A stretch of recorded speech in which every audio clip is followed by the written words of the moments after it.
એવું શું જેને પોતાની પાટીમાં લખી જ લીધું છે? હું જ્યારે જય ભીમ નમો બુદ્ધાય બોલું છું તો આજ હજારો માણસોમાંથી 700 માણા એવું વિચારે છે કે આ વિરોધી. હું જ્યારે જય ભીમ નમો બુદ્ધાય બોલું છું ત્યારે સામેના ઇતર સમાજના કોઈ પણ માણસોના પેલો એ વિચાર આવી જાય, આ તો કે વિદ્રોહી, આવું આવી જાય.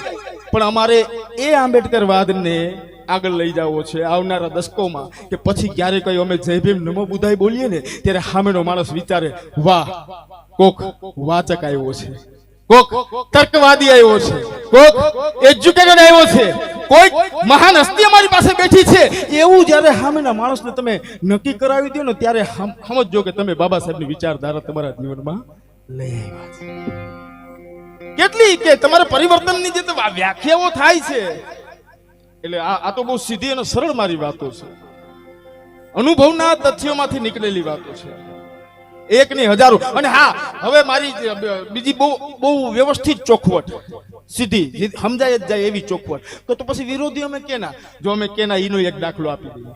સાંભળજો, જલિયાવાલા બાગ કાંડ થયો. જલિયાવાલાની અંદર હજારો લોકોને ડાયરના હુકમથી ગોળીબારથી મારી નાખવામાં આવ્યા. જલિયાવાલાની અંદર થયો પંજાબની અંદર. એ બધાને ખબર છે કે આ બધાને ભારતીયોને મારી નાખ્યા, દલિતોને મારી, એવો દાખલો તમે દઈ શકો. એ બધાને ખબર છે. ત્યાં આપણે ગોળીઓ ખાધી હતી એટલે બધાને ખબર છે. પણ એક ઇતિહાસનો દાખલો એવો છે કે જેમાં આપણે ગોળીઓ નહોતી ખાધી, આપણે સામેવાળાને મારી નહીં ખાતા. એ ઇતિહાસ ક્યાંક દબાયેલો રહે. અને એના માટે જ મારે ચોરી ચોરા કાંડ વિશે વાત કરવી પડે કે ચોરાચોરી ગામ, ત્યાંનો એક અમલદાર પોલીસ વાળો, અને એ પોલીસ વાળા આવે એક ભગવાન આહિર નામના ક્રાંતિકારીને ભર બજારે ગાળો દીધી અને મારી. અને આ દ્રશ્ય શ્રી રામપતિ ચમારવે જોયું અને એ પોલીસ સ્ટેશને ગયો. એ ચમારનો દીકરો શ્રી રામપતિ ચમાર પોલીસ સ્ટેશને 5000 દલિતોનું ટોળું લઈને ગયો અને પડકારો કરીને કીધું કે એ ક્રાંતિકારીને તમે ખોટો માર્યો છે, એ ભગવાન આહિરને તમારે મરાતો નથી, એ ખોટું હોત, તમે ખોટું કર્યું છે. અને ઓલા અંગ્રેજ ઓફિસરોના બધા પોલીસ વાળા હતા, એને કીધું કે તમારે આની ઉપર એક્શન લેવી પડશે, આને સસ્પેન્ડ કરો, બદલી કરો, આને કાઢી મેલો, આને ખોટું આ કામ કર્યું છે. પોલીસ વાળા તો પોલીસ વાળા છે, ભરી બંદૂકે આની સામે મારવા માટે આવ્યા, પણ દલિતો છે સાહેબ, દલિતો છે. એ એક વખત બહાર નીકળી જાય ને પછી કોઈને બાપથી પાછા ન વળે, ઉના કાંડના દાખલા છે ભાઈ, હજી અમારી ધરોધર છે. આને કીધું હટી જા, ગોળી હવામાં ફાયરિંગ કરી, ઠે તા તો આ વિફિરા તું અમને મારીશ એમ કરીને પોલીસ સ્ટેશનની ફરતો ઘેરાવો કરી અને સાહેબ 19 કે 23 પોલીસ વાળાને પોલીસ સ્ટેશન હોત હળગાવી દીધા. હળગાવી દીધા, અંદર ભરથું થઈ ગયા, મરી ગયા. 1 ફેબ્રુઆરી 1922 ની ઘટના, તારીખ વાર સાથે. અને આ ઘટના 1 તારીખે આની બનાવ બન્યો અને 5મી તારીખે આ લોકોનો કેટલા 176 જણાની ઉપર તો એને ફાંસીની સજા થઈ હતી. અને પછી ઓલા સેશનમાંથી આગળ ગયા અને પછી એમાંથી 19 જણાને ફાંસી નક્કી થઈ અને એને જુલાઈ મહિનાની અંદર શ્રી રામપતિ ચમારની સાથે બીજા 19 ને ફાંસી થઈ. હવે આનું મારે વાત કરવી પડે, બાકી આપણે કોઈક મારીને વહી ગયું આખા ગામને ખબર છે, આપણે કોઈ ગોળીઓ મારી દીધી આખા ગામને ખબર છે, પણ આપણે ઓલાને હળગાવી દીધા કોઈને ખબર નથી. દુઃખ એનું છે, એટલે વિરોધ નથી, અમે વાસ્તવિકતાની વાતો કરવા માંગીએ છીએ. અમે વિરોધી છે ને. હાલો હજી એક દાખલો આપી દો, હજી એક તમને સમજાઈ જાય છે દાખલો. એ જ્યોતિબા ફૂલે, એ સમયે મહિલાઓમાં એવું હતું, 9 વર્ષની દીકરી હોય, 10 વર્ષની દીકરી હોય, સામે 50 વર્ષનો હોય, 55 વર્ષનો હોય, લગ્ન કરી દેવાના. મરણ પથારી પડ્યો હોય ને તો ઓલા ફરતા ઉભા હોય કે આની 2 દીકરી કુંવારી છે, આ સ્વર્ગમાં નહીં જાય, હવે શું કરું? તો કે પરણાવવી પડે. ગમે સામે જે હોય ને બટકાવી.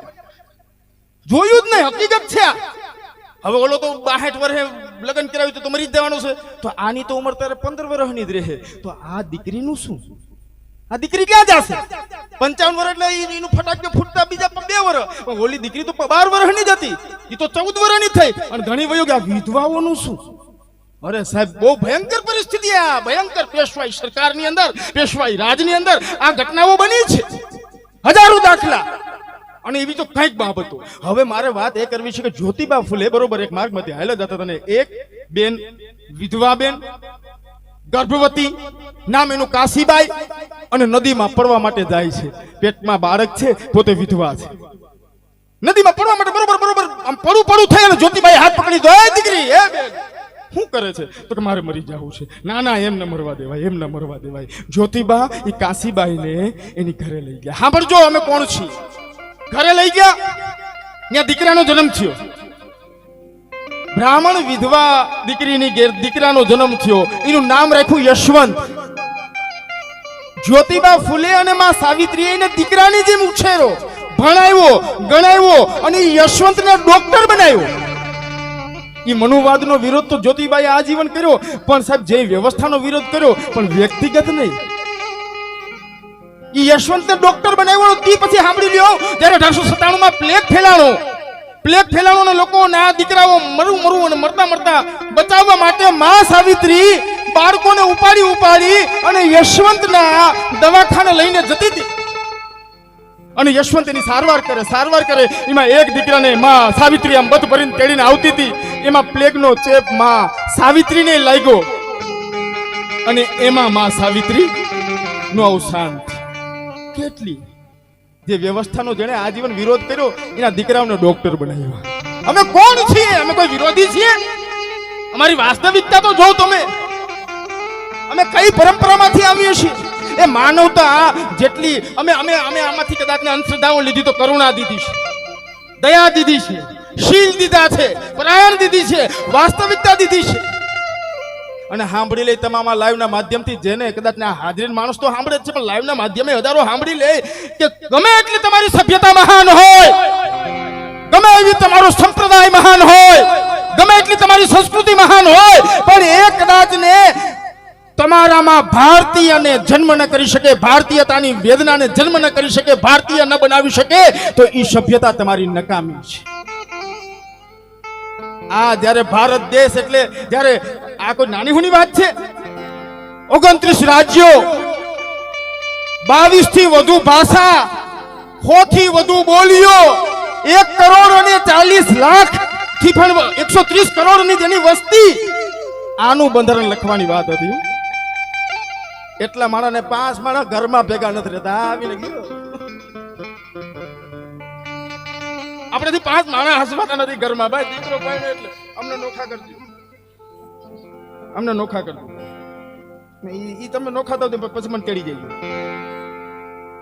ઓલે બિસાડો ક્યાં દે 35 વર્ષે તો થયું હોય એટલે બાપે વિચારે કે માઈ ભાઈ આ માન તો ગોઠું પાસવાની